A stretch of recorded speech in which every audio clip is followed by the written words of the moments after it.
Hello, welcome to Hefsel Weekly.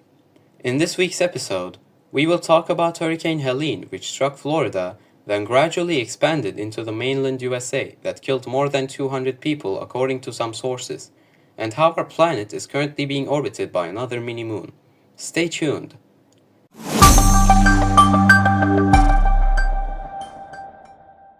Hurricane Helene, as labeled by the National Hurricane Center, began as a slow-developing disturbance in mid-September, emerging from a broad low-pressure system in the western Caribbean Sea known as the Central American Gyre. By September 24th, the storm had gained enough strength to be classified as a tropical storm as it neared the Yucatan Peninsula. Favorable conditions led to the cyclone's gradual intensification, and it became a hurricane early on September 25, reaching a level 4 category within the evening of the 26th. As of October the 4th, the death toll has risen above 200 within 6 states, and 6,300 National Guard troops are racing to get aid to those in need and find the missing people within the region. At its current state, Hurricane Helene has been one of the most destructive hurricanes that ever hit the States after Hurricane Katrina and Maria, which took the lives of more than 4.2 thousand people combined.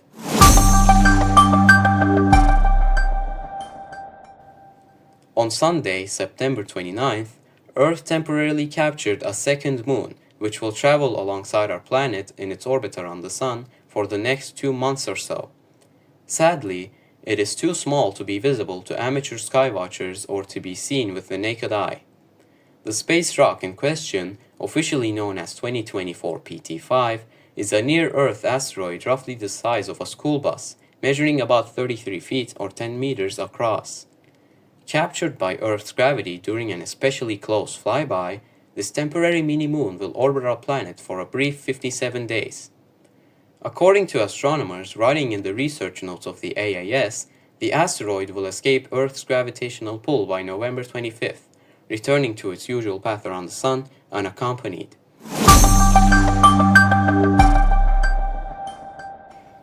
About the Russian invasion of Ukraine, Russian forces have fully captured the eastern city of Vuhledar, which Ukrainian troops had defended since the start of Moscow's full-scale invasion over 2.5 years ago.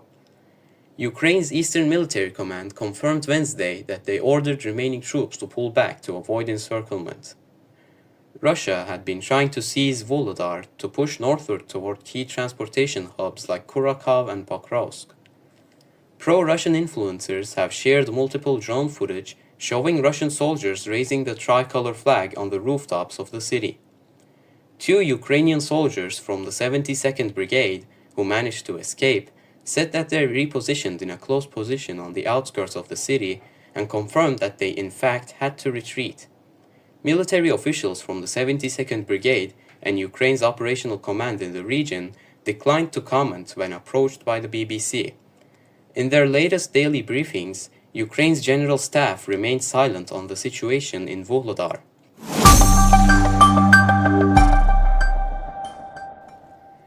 Meanwhile, in Argentina, budget cuts spark a student riot. Argentina's president, Javier Milei, has followed through on his threat to slash university funding, despite an uproar by students and educators. Following the university fundings being cut off, thousands of university students and educators alike went on the streets and started mass protests in the capital of Argentina, Buenos Aires. India's Foreign Minister, S. Jaishankar, is set to attend the Shanghai Cooperation Organization, or SCO, meeting in Pakistan later this month, marking the first visit by a senior Indian official to Pakistan in almost a decade. This follows a visit from Pakistan's foreign minister last year for a similar SCO gathering in India, the first such trip by a senior Pakistani politician since 2011. Tensions have long defined the relationship between these nuclear-armed neighbors who have fought 3 wars since gaining independence in 1947, 2 of them over Kashmir. Tensions between India and Pakistan have long been high, but they reached a new low in 2019 when India carried out airstrikes on Pakistani soil after a militant attack on Indian troops in Indian-administered Kashmir. Both nations claim Kashmir in its entirety, but each controls only parts of the region. The separatist insurgency in Indian-administered Kashmir has resulted in thousands of deaths over the past 3 decades. India accuses Pakistan of backing the insurgents, a charge Pakistan denies. However, some signs of progress seem to be emerging. Turning now to the conflict in the Middle East, airstrikes have intensified across southern Beirut and Lebanon as Israel urges over 30 villages in the south to evacuate. Overnight, a major road leading out of Lebanon was targeted as Israel's defense forces ramped up their airstrikes in a response to a series of missile attacks launched by Iran. Tensions have escalated further after Iran's supreme leader defended the missile strikes, calling them a minimum punishment for what he described as Israel's crimes during a rare and provocative speech.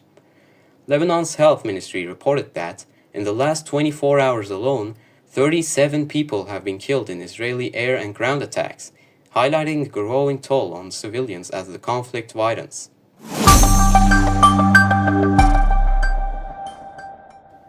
And with that, we conclude this week's headlines.